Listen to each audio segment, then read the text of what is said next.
बेगम, अफ्तारी के इंतजाम में कोई कमी बेशी नहीं रहनी चाहिए। मैंने आमों की पेटी मुश्किल नीचे रखते हुए आयशा से कहा।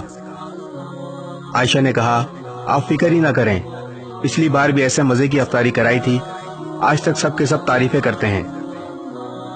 अफ्तारी की तमाम तैयारियां मुकम्मल हो चुकी हैं, खजूरें भी मंगवा ली हैं, बस फ्रूट काटने हैं। आप जरा मदद कर दें। मैंने छुरी ली और आयशा की मुखालिफ से बैठकर फ्रूट काटने लगा। कुछ ही देर में अफ्तारी के तमाम इंतजाम मुकम्मल हो गए और सहन में सजे डाइनिंग पर लगा दी। दोस्तों और रिश्तेदारों की आमद का सिलसिला भी शुरू हो गया। अफ्तारी का वक्त हुआ और सब ने अफ्तारी की और खुशगपियां करते हुए खाना खा रहे थे। सब खाने से फारिग हुए। जज़ाकल्लाह, बहुत मजा आया, खाना बहुत लजीज था, कहते हुए निकल रहे थे।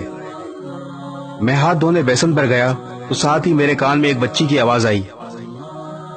अम्मी, सब लोगों ने नमाज भी पढ़ ली है और हमने अभी तक रोजा अफ्तार नहीं किया, सहरी भी पानी से की थी। मेरी आंखों के आगे अंधेरा छा गया। ये आवाज पड़ोसियों की 12 साल बच्ची की थी।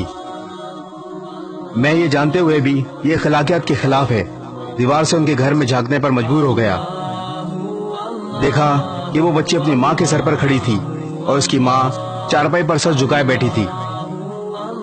मैं ये सब देखकर जैसे पत्थर का हो गया।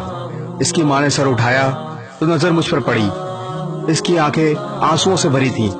मुझ पे नजर पड़ते ही जबरदस्ती मुस्कुराई और चादर से आंसू पोंछते हुए कहने लगी, भाई कैसे हैं आप? ये लड़की बहुत जिद्दी है, अभी खाना खाया है और फिर जिद कर रही है। मैं ये सोच रहा था कि अफ्तारी करते वक्त जब सब बार बार खाने की तारीफें कर रहे थे तो वो सब इन्होंने भी सुना होगा, तो क्या बीती होगी इन पे। मैंने अपने आप को बड़ी मुश्किल से मुतहर्रिक किया और बिजली की तेजी से बाहर की तरफ लपका और बाजार की तरफ बढ़ा।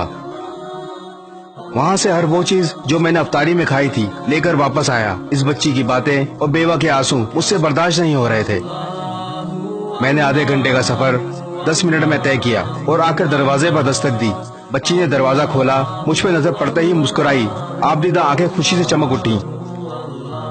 वो बेवा खातून ये सब देखकर बिलक बिलक के रोने लगी, जैसे इंसान का जब्त टूटा हो। मैं भी अपने आंसू ना रोक पाया। मैंने सामान खोला, बच्चों के साथ बैठकर उनको खाना खिलाया। जब सब खाना खा चुके तो मैंने इनसे कहा, आप आराम करो।